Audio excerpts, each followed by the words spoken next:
अब विवाह में गए थे, शादी में गए, देखा सामने मंच बना हुआ है जहां वरमाला होना है। अब वहां पर जो लड़का है उसके भी दाढ़ी मूछ नहीं है और लड़की के भी दाढ़ी मूछ नहीं है, क्योंकि अपने यहाँ जिसका भी वरमाला होता है तो लहंगा साड़ी पहन के होता है। वहां शादी में लड़के के भी, जो दूल्हा है उसके भी दाढ़ी मूछ नहीं, दुल्हन के भी दाढ़ी मूछ नहीं, लड़का भी कोट पैंट में और दुल्हन भी कोट पैंट में। अब संदेह मन में हुआ, पंडित जी साथ में गए थे। पंडित जी ने कहा दीदी मुझे तो यही पता नहीं चल रहा है कि यहाँ दूल्हा कौन है दुल्हन कौन है। हमने कहा चलिए कोई आएगा तो पूछ लेंगे। देखा थोड़ी देर बाद एक भाई साहब सिगरेट का धुआं उड़ाते हुए चले आ रहे थे। पंडित जी ने पूछा भैया रुको जरा ये बताओ कि यहाँ दूल्हा कौन है दुल्हन कौन है। उसने एक चाटा खींच के मारा, है पंडित तुझे दिखाई नहीं दे रहा है, मैं तुझे भाई साहब लगती हूँ, मैं तो दुल्हन की मम्मी हूँ। अब भैया जहाँ दुल्हन की मम्मी ही हाफ पैंट और टी शर्ट में हूँ वहाँ दुल्हन का क्या होगा। तो ये तो बड़े भाग की बात है, आप सब लोग अपने कल्चर को अपना रहे हैं। तो अहिल्या क्या कहती है, मुनि श्राप जो दीना अति भल कीन्हा परम अनुग्रह मैं माना। मैं बड़ी प्रसन्न हूँ, आज मेरे पति ने श्राप दिया है, अगर श्राप नहीं दिया होता राघव तो मुझे आपका दर्शन नहीं होता। महाराज राम जी ने कहा अहिल्या ये बताओ कि तुम क्या चाहती हो।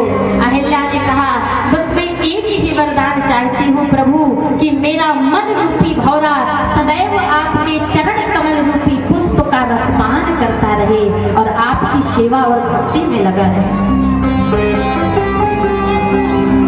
और इसके अलावा कुछ भी नहीं चाहिए। अब विश्वामित्र जी राम लक्ष्मण से कहते हैं बेटा एक और यज्ञ की रक्षा करनी है तुम्हें, वो धनुष यज्ञ है। राम लक्ष्मण विश्वामित्र जी जा रहे हैं और जनक जी को संदेशा पहुंचाया। जनक जी ने सारी व्यवस्थाएं करवाई है राम जी के लिए, और जैसे राम जी को देखा तो गोस्वामी तुलसीदास जी लिखते हैं कि मूरते मधुरे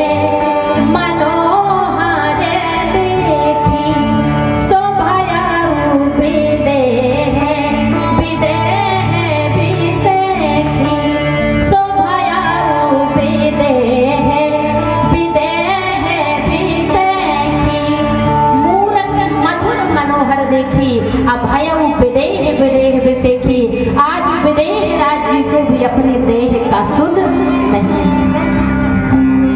महाराज जिनको देखकर जैसे राम जी के चेहरे को देखकर करोड़ों कामदेव लजायमान हो रहे हैं, आज विदेह राज्य भी अपने देह की शुद्ध को भूल गए। व्यवस्था हुई, राम जी है ज्ञान, लक्ष्मण जी है वैराग्य और मैया सीता है भक्ति। आज ज्ञान और वैराग्य भक्ति के नगरी में प्रवेश कर रहे हैं, और जब भक्ति के नगरी में प्रवेश किया, राम जी की इच्छा है कि हम भक्ति के नगरी का दर्शन करके आए। राम जी विश्वामित्र जी से कह रहे हैं महाराज कि नाथ लखन पूरे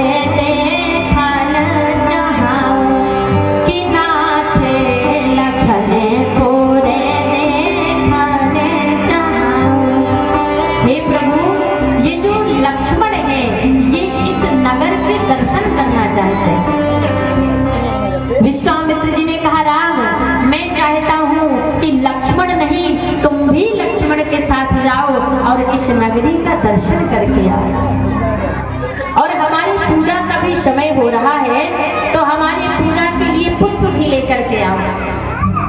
राम जी लक्ष्मण जी जा रहे हैं। सखियों ने देखा कि बड़े सुंदर राजकुमार जा रहे हैं, सब दर्शन कर रही है। एक बेचारी नई नवेली बहू भी अपने छत पर खड़ी होकर राम जी का दर्शन कर रही है। लेकिन जो सासू माँ होती है ये कथा में आकर और कुछ नहीं देखती हैं, अपने बहुओं का घूंघट देखती है कि इसने घूंघट कर रखा था कि नहीं कर रखा था। वहां पर भी एक सासू माँ है, बेचारी बहू राम जी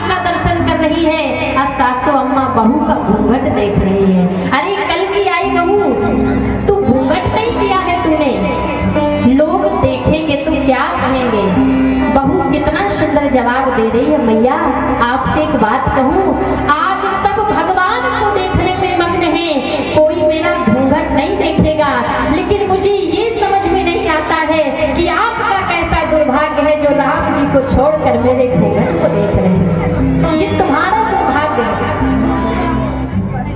महाराज जितनी भी सखियां हैं सब देख रही हैं। लक्ष्मण जी के पास एक सखी आती है और कहती है, आप कहाँ से आए हैं? लक्ष्मण जी कहते हैं, देखो मैं अयोध्या से आया हूँ, मेरा नाम लक्ष्मण है और इनका नाम राम है, ये मेरे बड़े भैया हैं। इतने में लक्ष्मण जी चल दिए। सखी ने मन में विचार किया कि अगर इनसे ज्यादा बातें करनी है तो इसका मतलब कुछ ना कुछ जरूर कहना पड़ेगा। वो सखी कहती है, अच्छा तो आप उस अयोध्या से आए हैं? लक्ष्मण जी ने कहा, कहने का मतलब क्या है, कौन से अयोध्या से आए हैं? सखी ने कहा, देखो लक्ष्मण जी, अगर हमने आपकी अयोध्या की बात कह दी तो आपको बुरा लग जाएगा। लक्ष्मण जी ने कहा, ऐसी हमारी अयोध्या में क्या खासियत है, क्या बुराई है? तो सखी कहती है कि ना वीर से होते हैं ना धीर से होते हैं, अवधपुरी में पैदा लड़के खीर से होते हैं, कि अवधपुरी में पैदा लड़के खीर से होते हैं। लक्ष्मण जी ने कहा, अच्छा। सखी कहती, हमने सुना है कि अयोध्या में जिसके भी पुत्र ना हो रहा हो और खीर खा लो और पुत्रों को पैदा कर लो। लक्ष्मण जी ने कहा, वो खीर जब यज्ञ करवाई जाती तब प्रसन्न होकर के जो देवता मिलते हैं उसको खाने के बाद गर्भवती होती है माताएं, लेकिन अगर हमने तुम्हारी जनकपुर की बात कह दी ना तो पैरों के नीचे से जमीन खिसक जाएगी। सखी ने कहा, हमारी जनकपुर में ऐसा कुछ नहीं है।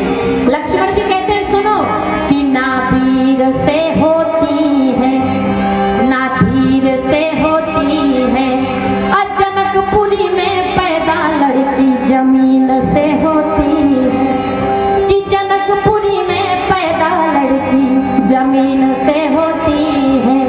बोले, तुम्हारे जनकपुर में ऐसा है, कहीं भी गड्ढे गड्ढियां खोदो और बेटियों को निकालो, ये तुम्हारी जनकपुर की विशेषता है।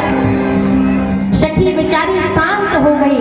जब शेर को सवा शेर मिल जाता है तो शांत ही हो गई। अब लक्ष्मण जी कहते हैं, देखो सखी, हम ज्यादा विलंब नहीं करना चाहते हैं क्योंकि हमारी गुरुदेव की पूजा का समय हो रहा है।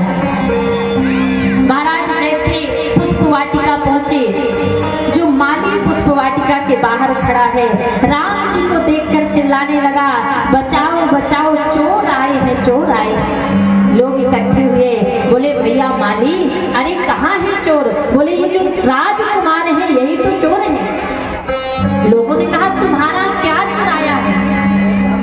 माली ने कहा, देखो, जो सोना चुराते हैं वो चोर छोटे होते हैं, जो पैसे चुराते हैं वो चोर छोटे होते हैं, लेकिन ये चोर नहीं, महाचोर है।